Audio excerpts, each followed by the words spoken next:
Hello, beautiful light-filled souls. My name is Tricia Barker, and I'm here with Michael Quinn, and he wrote a lovely book that I haven't read, but I just love the title called The Journey Home: Inspiring Passages from Near-Death Experiences to Comfort the Dying. And as a near-death experiencer, that is one of my most important roles, I think, when I talk with people is to ease their fears about dying. And so I want to jump in and talk about that and your research and your work. But the reason I'm interviewing you is you're going to be speaking in Austin coming up soon at the end of March, March 23rd through 25th at the Wisdom of the Near Death Experience Symposium.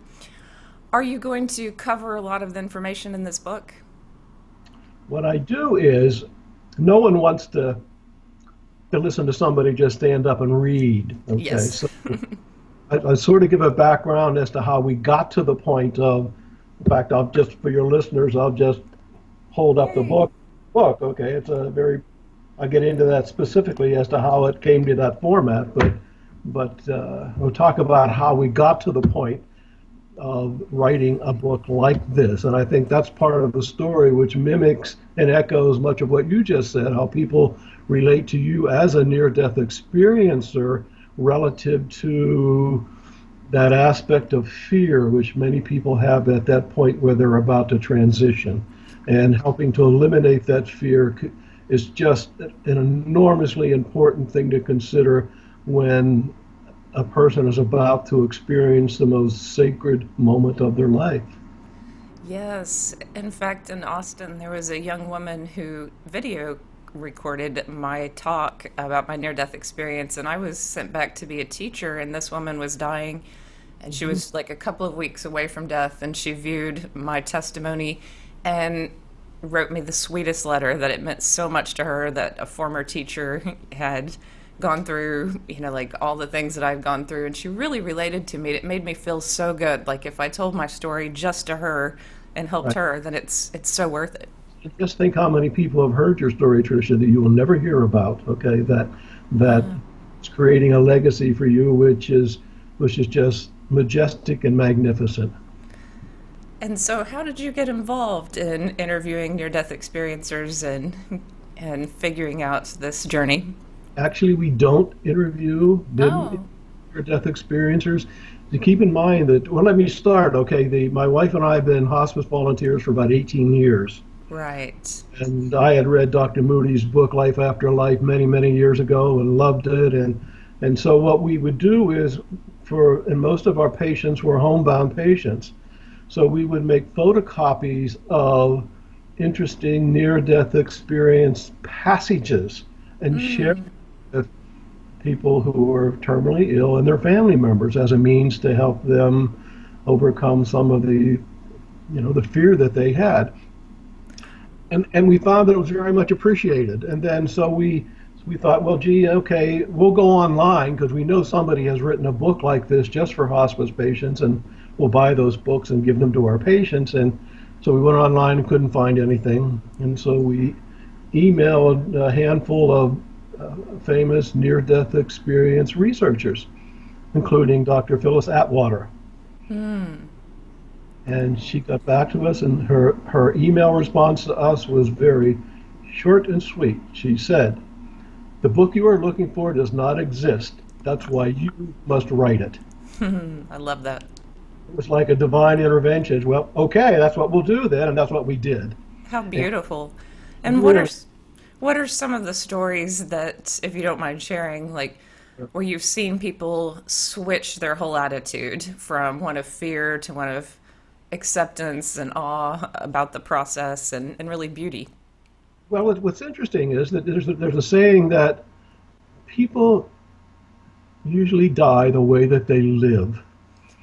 So it's not about some some hallelujah moment at the moment of death that gee, now I understand or I didn't understand before. It's much more subtle than that because everybody brings to the bedside or to their bedside and to their being the sum total of everything they've learned throughout their entire life, the religious beliefs, everything. And that's sort of the sum total of what they carry in there. But regardless, as you know, I'm sure, regardless of our religious beliefs, that Sometimes they are sufficient for carrying us over, and sometimes they're not. But almost with every case, there's always that little element of doubt or fear or concern or I just don't know what I'm going to experience kind of thing. And that's why we share the passages. Now, as you know, there are tons of near-death experience books out there, like yours, Angels in the Operating Room, just fascinating books. But it wasn't our intention to, give patients or their families a book with near-death experience stories, because particularly the terminally ill, they have limited attention spans, and so we wanted to convey information that was just snippets or 2 or 3 sentences from near death experience stories that highlighted basically 5 major areas. And those areas are, and these are chapters in the book, having to do with when you make that transition, you'll be met with incredible beauty and beings of light that are unimaginably beautiful. Secondly, these beings of light will convey to you the deepest unconditional love that you can possibly imagine. And you can't imagine it. Okay? Number 3, the complete absence of judgment. Oh, isn't that nice? Really important. And then also the as you know, people who tend to come back from near death experiences, they lose all their fear of death. Okay. And finally, there's a chapter called Forgiveness and Goodbye. In my hospice work and the hospice work that Linda and I have done, one thing that we have found that's so important is that as they're approaching death, and you're talking to them about that that it's so important that if they are holding any personal pain about things that they have done in their life which they feel are unforgivable, or if people have hurt them and they can't forgive those people, how incredibly important it is that that be resolved before they die. And so the last chapter of the book deals with the issue. Oh, beautiful. Beautiful and so important.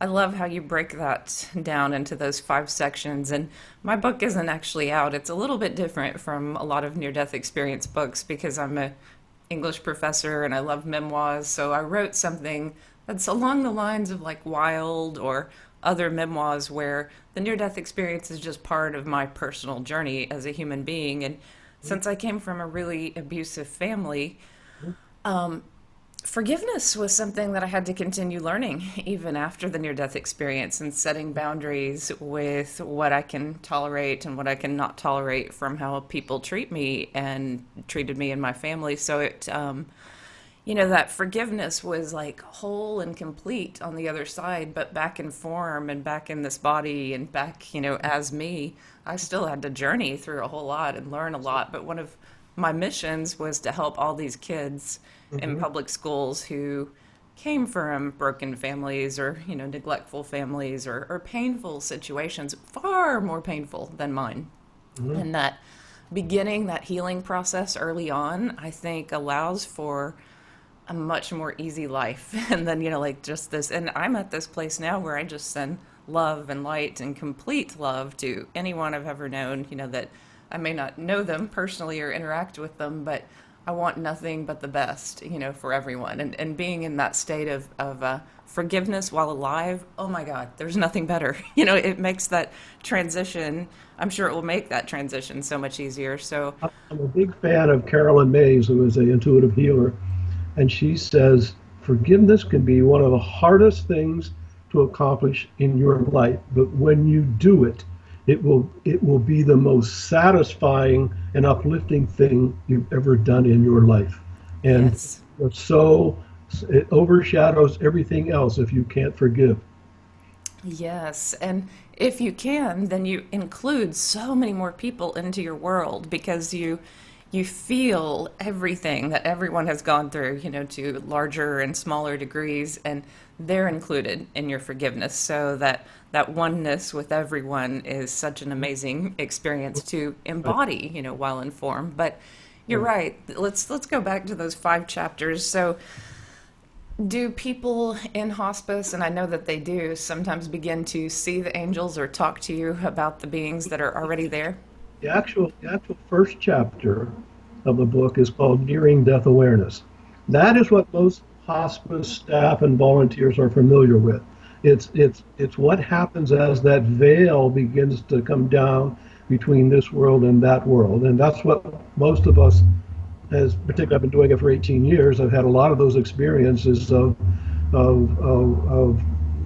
patients who, well, let me just tell you a quick experience. It's a one story is worth 1,000 words or something like that. I was walking through the hospice unit one day a few years ago, and one of the nurses asked me if I would stop in to Alice's room because Alice was a little agitated and just talk to her. So I go into Alice's room and I stand on the left side of her bed, and it was a good reason for doing that. And I touched her hand and I introduced myself. And Alice gave me one of those looks that we've all had where someone is looking not at you but through you. And she looked at me and said, "Do you know Jesus is standing behind you?" I was, for a second, I was a little, taken aback. And I said, "Well, Alice, I believe Jesus is there even though I can't see him. Would you please ask Jesus to bless me?" And she shook her head like that. And I just sat with her until she fell asleep. And people say to me, "Well, do you really think Jesus was standing behind her?" And my answer is, "You're damn right I do. I don't question at all that Jesus was standing, behind me and making that connection with Alice." And there's a lot of experiences like that. And you may be familiar with Dr. John Lerma. You familiar with Dr. John Lerma? No. He wrote a book called Into the Light. He was at one point the hospice director of, it was either Houston or Dallas, which is one of the largest hospice programs in the state. And he says in his introduction, I'm a doctor, I'm a scientist, I'm a skeptic. But after a period of time, I just heard so many stories that I became a believer. In his book, Into the Light, each chapter in that book is a story of a patient who went through his hospice unit.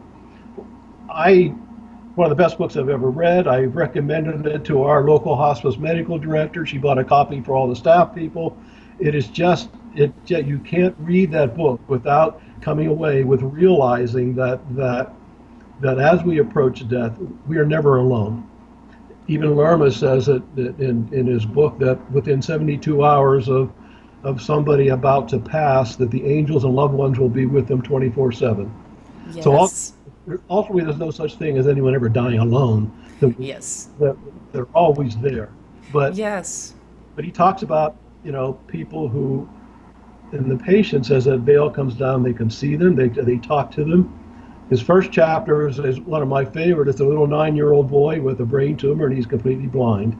And just incredible attitude. Tells everybody about the angels that are in the room, where they are, what color they are, all that. But he says to Dr. Lerma one day, he says, "The angels told me something about you that I'm not allowed to tell you until a day or so before I die, and then I will tell you."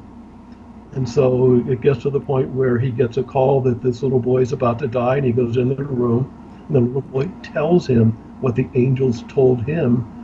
And Lerma just went, there was absolutely no way that this little kid could have ever known anything about what the angels told him about. He doesn't say in the book what it was, but it just Right.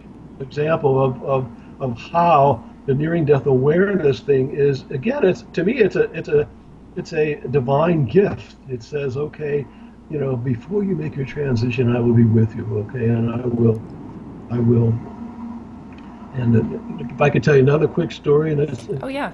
it's Yeah, probably I was just gonna say you brought up a story for me, which was I was with my dad when he died, when he transitioned, and this right. was after my near-death experience, and I felt the presence of his parents 3 days before he died. So they were there, and they Mhm. came to me in a dream, and they said, "We're gonna be with him. Don't worry if you're not in the hospital room with him as he dies. We're already here. We're Right. waiting." And that assurance just oh, it put me at so much ease. And I even knew probably like 15 minutes before he was going to die, I could sense his father just really close to him in that moment. That's beautiful. but the story I was going to tell is that in the hospice program, I'm now involved more than home visits with another program that's called Compassion in Action. It was actually started by can't think of his name now, but Brinkley? who? Was it Brinkley? Brinkley, right? I'm Yeah, sorry. yeah, yeah, yeah. Yeah, I'm familiar with that program. Yeah. Started it for veterans, but we started it, and the whole idea is that no one dies alone, and so I'm a part of a group of volunteers that gets called 24/7 to be at the bedside of people who are actively dying, which means they're expected to die within 48 hours of that. And that's most of the work that I do now. And most of the people that we are with are unresponsive. Uh, I didn't use the word unconscious on purpose. My good friend Melinda Kress said to me a few weeks ago, who does similar work, but she's also psychic like you. She can not only communicate with patients who are unresponsive, but actually write down what they're saying. Okay, and what she Wow. says is that they're unresponsive but not unconscious. That very often the degree of consciousness that they're experiencing in the unresponsive state is actually even more heightened than typical 3D consciousness. And Hmm. so, so important when you're in a room with them, to be aware of everything that's said, keep everything uplifting, turn the TV off, all those types of things. But but about 5 6 years ago, I was working with a healer from South Africa who taught me a technique called release of the soul. It's a technique that you use with the terminally ill that helps them make their transition faster and smoother. Okay, and he taught me that technique, and I will be doing a workshop at in Austin next month specifically on that technique and teaching it to people. And it's very Wonderful. very powerful technique. It's and I use it with the unresponsive patients, and sometimes they within a few minutes they'll go, because what tends to happen is, and it gets into the story I'm about to tell, is that, and I'll tell the story right now. Okay, a few weeks ago, I've always done the release technique with unresponsive patients, but I was with a patient a few weeks ago who was still conscious, and and so and the release technique involves the movement of light, of activating the third eye, chakra work, that kind of thing, and moving of light. But the most important part of that technique is your heart to heart communication with the person who is dying.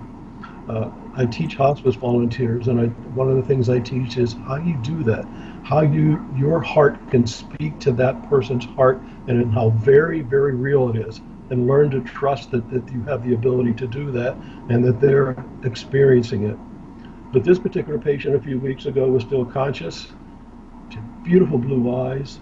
Obviously, her organ systems were failing, and so I can do the release technique and move the light remotely without. Usually, I'm standing over the patient and I do that. But because she was conscious, I didn't. And then when I was done, I knelt down next to her and I said to her, I said, Martha, do you know Jesus is in the room and his arms are open wide. We're calling you home. And I felt comfortable saying that because she had photos or pictures of Jesus on her bedstand. So I knew that's where she was. And I said, he's here to take you home. Your loved ones who have already passed are here to take you home. And the angels are here to take you home. You have absolutely nothing to fear. If there's anyone you need to forgive or to forgive yourself, now is the time to do it. And you will be sorely missed by everyone. She happened to be, for 30 years, the activities director in the nursing home where she was dying. And so that you touch thousands of people in your life, okay? And it's time for you to to go for your reward.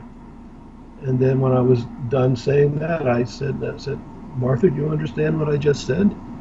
She nodded her head, closed her eyes, took a deep breath, and died. Okay. Mm. One of the most moving experiences I've ever had. Okay. It was just Wow.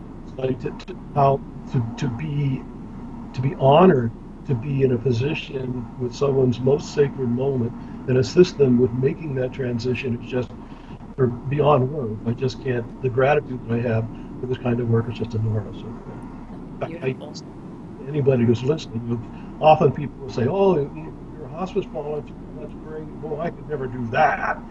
And my answer is that absolutely, it is not what a lot of people think it is. It's not sad. It's not job. It's not. You're not carrying a handkerchief all the time. I mean, you have Right. to really interact with people at such a beautiful, perfect level.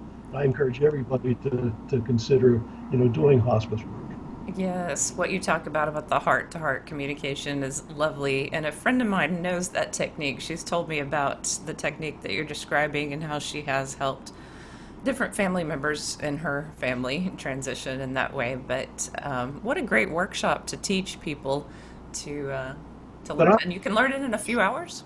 I would just add one little thing to that. Okay, regardless of whether or not that technique is used, everybody either has or will at some point in their life be present with a loved one who is dying. Okay, to me, it is so important. You would think it's obvious, but it's not that the loved one would say to the one who's dying, "It's time to go. You've suffered. We love you." That type. Too often, loved ones they want to keep them, okay, and they're Yes. going to get better or whatever. And in my experience, once the loved ones say it's okay to go, man, they're out of here. They don't want to be here. They're sick. I mean, they know they're loved, and that veil's coming down. They see who's there, and they go. So it's real important that basically what I said a few minutes ago to the lady who was dying, that you say something like that to the loved one, whether they're conscious or unresponsive, because on some level they will hear that, and it's so important. And you can do so much good by conveying that to one who is dying. Yes, yeah, really good point.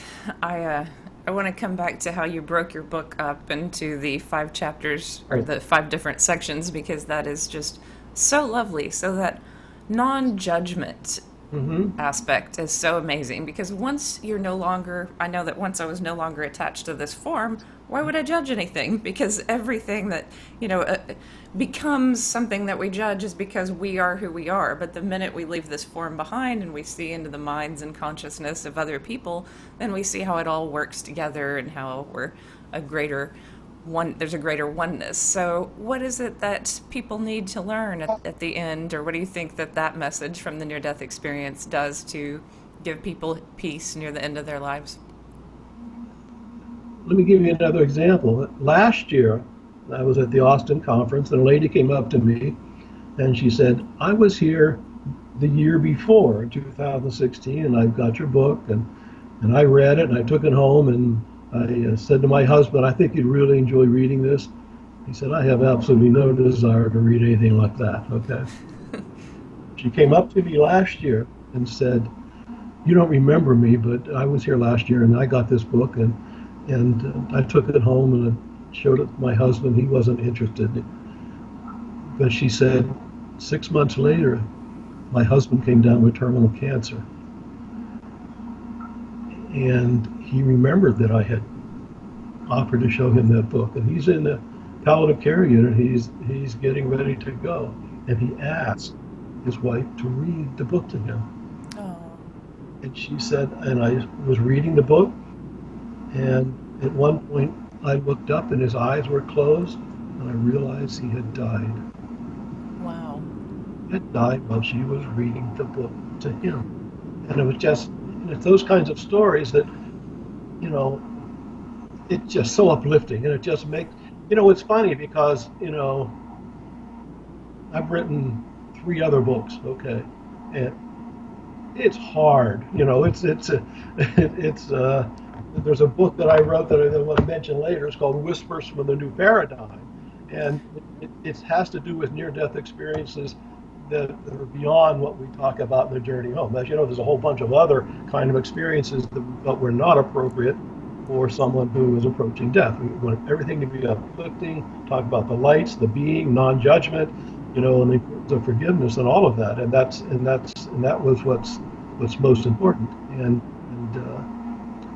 I forgot what I was why about what you were going to bring back Oh, on.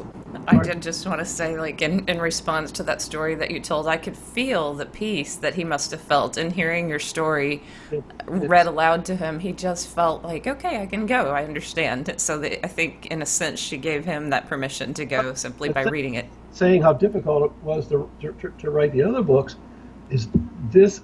It's like it flowed like one of the angels was standing behind us. My wife is a co-author, and it flowed like it was simply I attribute it to divine intelligence. It was like, okay, what next? And I'll type in, and that's how it came together. And it's because it is so beautifully simple. What's beautiful about it is, as I said before, this isn't a book on long stories or scientific validation or all of the various things. It is written solely for someone who is dying. It's written in the second person as if we're sitting next to them, talking to them. It's in 16-point type. It's filled with beautiful Hubble photographs, okay, which are Love inspired. that. Yeah, so it's actually shaped like a child's storybook on purpose. So it's more like a story than it is than a book, and it was written that way on purpose and its simplicity is its beauty. I feel that it must be very comforting to people, just even So we have a that. very good friend who we gave her a copy and she held it and she said to my wife, she said, "Ooh, it has a heartbeat." And that's one of Oh, the best endorsements I think we've ever received is it has a heart. oh, that's And it's just lovely. right here what you just said. It's like Wayne Dyer. I don't know whether you're familiar with Dr. Oh, Wayne yes, Dyer. yes. He used to say, said, you can buy my books, but it's not necessary that you read them. Just carry them around with you, and the energy in the books will be assimilated. I thought that was Yes. cool, and there's some truth. Yeah, there is truth to that. There's definitely truth to that. And as you were saying that you felt like divine intervention was coming through you as you were writing the book, I totally understand that. Uh, Maybe it's because of my experience and I had this specific mission to go into the classroom, but I swear there were moments when I felt the angels working through me to talk to particular students or just, the group as a whole.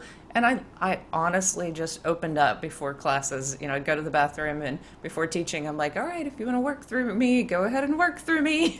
And so I would feel it sometimes, and I was aware of when these messages would come through me. And teaching literature and poetry allows for you to talk about the human condition and choices that people make and even spirituality to some degree. I mean, teaching Whitman and Emerson and Thoreau and various writers, you can certainly open up those spiritual lessons. But yes, so I totally believe that angels were working through as you wrote that book because the most important mission, I think, of many near death experiencers is to comfort the dying, but also those who are very much alive and afraid of death. Because before my near death experience, I was scared to death of death. I wanted to, was very materialistic, wanted to live forever, just hated the thought of death, didn't realize it would be as beautiful as it was. So there are lots of people who just shun the topic.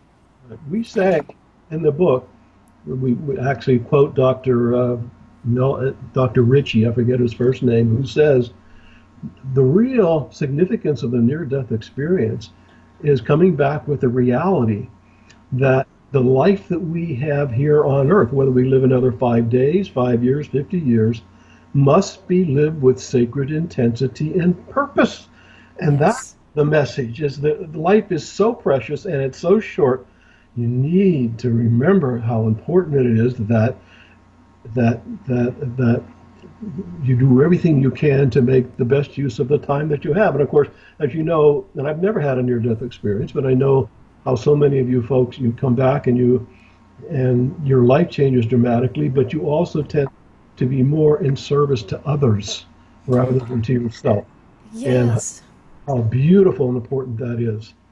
Kindness to others matters so much. So I know that in any position of power or whatever that might be, like even if you're a manager over other people, any kindness that you give to others just facilitates them on their journey and helps them lead a better life. So I was always aware that even if I gave a boring lecture, I was going to smile at my students and compliment them in some way. Lecture. Yeah, so I think that kindness matters so much. And another thing that I get letters about and that people are often concerned about, and maybe it's because of my journeys, but people don't understand why others are cruel to them or what they're supposed to do in response to cruelty in this world. And I haven't formulated my full answer on this, but I generally tell people that it isn't what other people do, it's how you respond and how you help others who have gone through similar things and how you really work to make this world a better place. Because, yeah, it has its problems, but if you focus too much on the problem, then you're giving it too much attention instead of focusing on the love and everything that is possible. That's right. But yeah, I would like, if you don't mind, I'm just curious. Could you tell me a little bit more, since your wife co-wrote that book, about her and what she does with your son and the types of talks that she gives? Well, Linda went with me to our first meeting in Austin in the symposium in 2016. And in fact, our website has a link to a video that's on YouTube of that presentation. Now, I tend to be more of an academic, and I think that way, and I write that way. Linda is all heart. Oh, We had a Skype interview with a famous psychic a few weeks ago, and he just looked at her and said, "All I see coming out of your heart is white light," and that's the way she is. Okay, and she relates to people that way. People love her.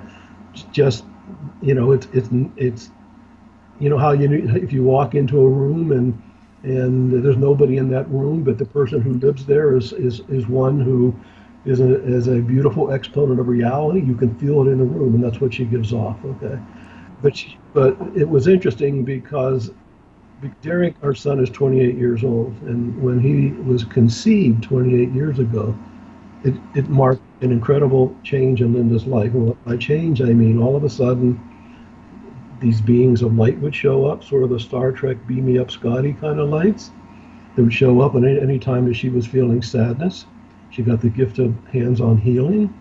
She got the gift of intuition, where she would know things that are going to happen and it's easy to read people. And then as soon as Derek was born, the lights would move from her to hang around him, and they hung around where they could see him for 3 or 4 years. Now Derek is Derek is one of the most remarkable people I have ever met. If you were to sit and talk with him, for example, our hospice medical director, she sat with Derek to have a reading because Derek does readings for a living, and she talked to him for 3 hours.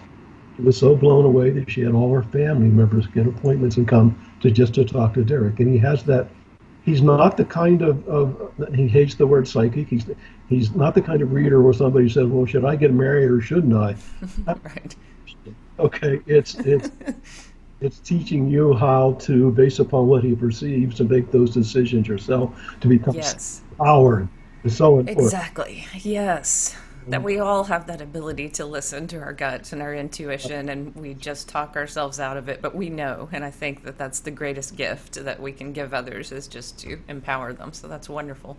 But at the conference in 2016, Linda was, she talked about, for example, uh, when we go to a funeral, that she'll be sitting there, and at some point during the funeral, she'll elbow me to tell me where the deceased is, what they look like, how large they are. Uh, she says, for example, when you go to a funeral home, they often have the storyboard with pictures of the person who died, and she says, if the person who is deceased decides to go to the funeral home, that's where they hang out because they hear people talk about them at the storyboard. Okay, so Yes. she just has that ability, and it was funny because after our presentation, there were probably 8 people that lined up to talk to Linda, and no one wanted to talk to me. Oh, It's like, oh, I understand that is just who and what she is, and Derek is so much like that, how and amazing. And he has the gift of healing, and he is just a remarkable, remarkable young man. But it's a wonderful combination to have the academic side and to have that all heart combined in a book. So that's really special, I think, in many ways. That's right. So I would love to interview your wife and son at some point because I'm very much into all of that phenomenon and love talking about it and love discussing it. But yeah, I'm really excited to read your book and to give it to other people and to see you in Austin. And I hope that we have a great turnout there. I'm giving a workshop on Friday because most of it was set, but I'm also going to be interviewing people that I don't get to interview on Okay, Skype wonderful. while I'm there. So it should be a I lot of fun. But think is there so. anything you want to say to those who are listening who may be coming to the event or on the fence about coming to the event? What they might get out of it. What I would say, increasingly, there's various near-death experience symposia all over the country, and a lot of books and a lot of people with near-death experiences. But more and more, as you know, the organizers are interested certainly in hearing about people's near-death experiences, but they're more and more interested now in what impact has that had on your life and what impact can that have on other people's life who haven't had a near-death experience. And so there's a larger totality kind of thing emerging from all this. How do we place the near-death experience kind of phenomena within the context of an individual's overall life?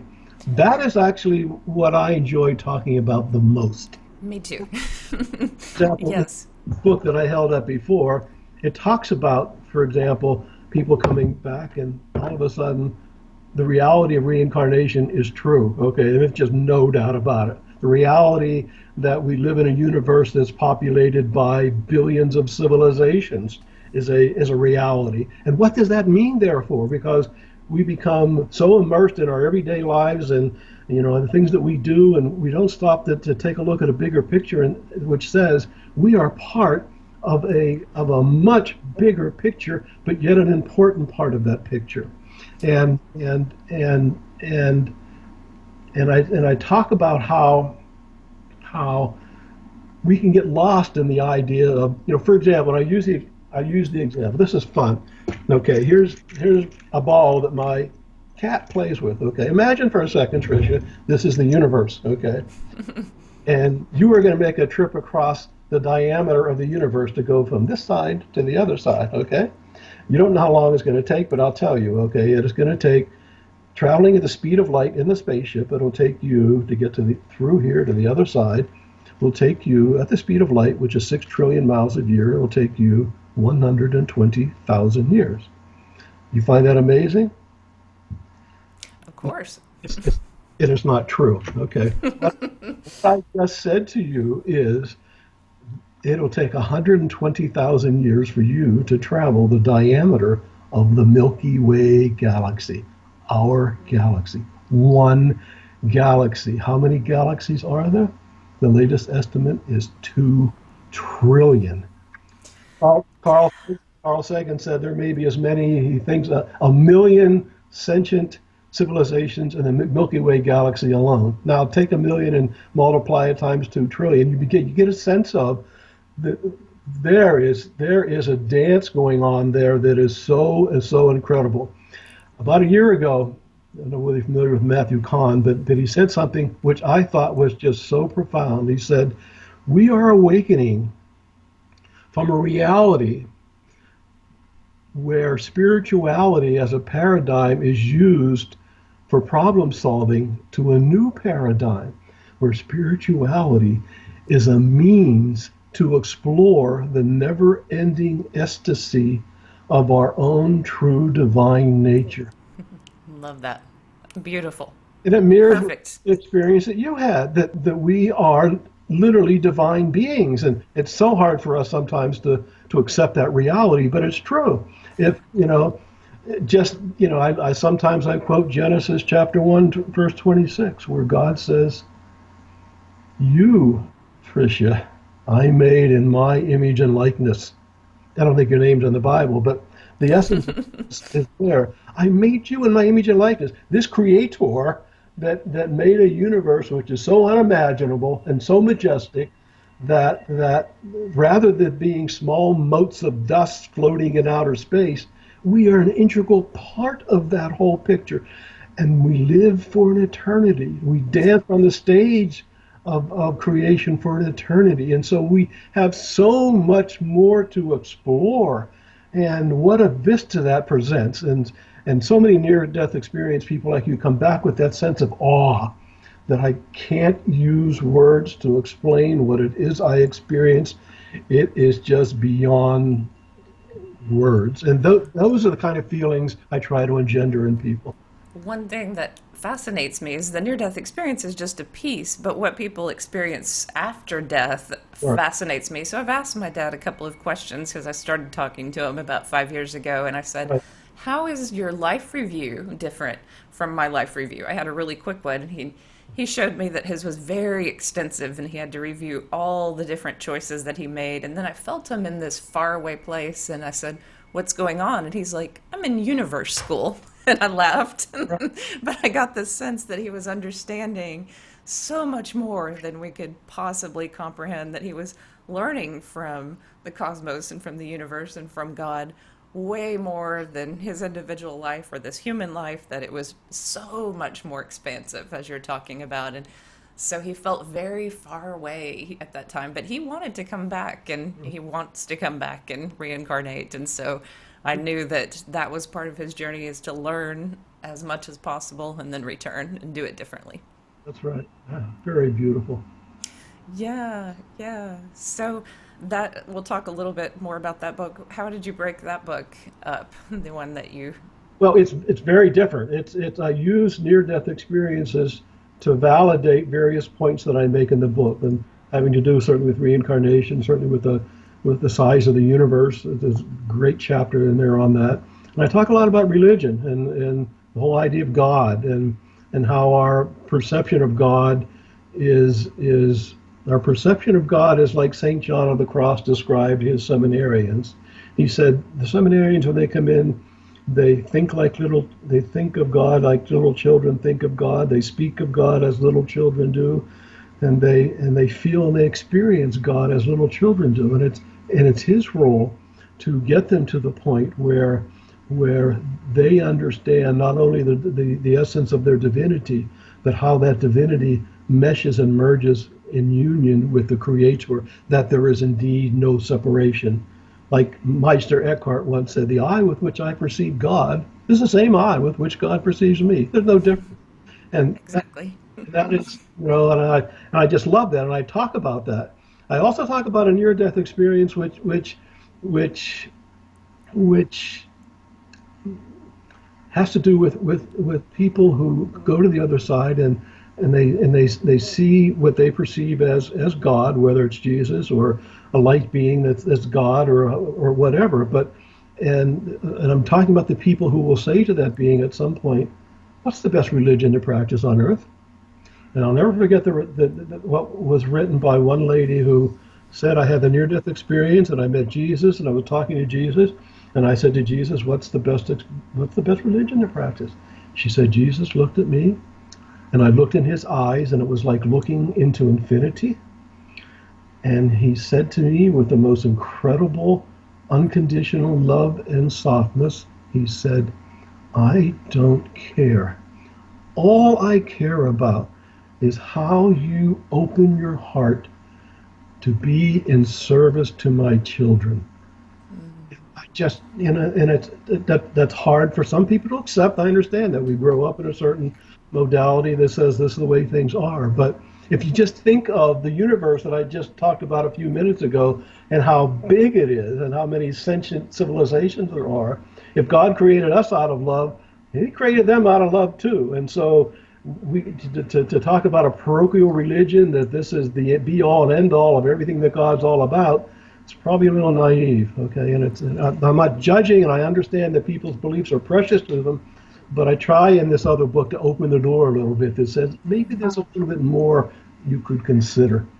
Beautiful. And I will just connect with you and then we'll have to end here. But many years later, at a cathedral outside of Santa Fe, I felt the presence of Jesus. And his presence was so innocent and beautiful. And it was like I was his child. And he saw me in this childlike way and loved with this innocence. And suddenly I just thought, oh, okay, so many churches have it wrong. They really do. That it's about just pure love and loving others with innocence without those barriers. And if that's what you embody from Jesus, then you're on the right track. Right. And that's what I felt when I connected with him. But thank you so much. Your books sound I just love amazing. these things, and I love talking to you, I'm anxious to see you again, and next month. And by the way, I'm going to be co-presenting with Lisa Smart, who is the Oh co yeah.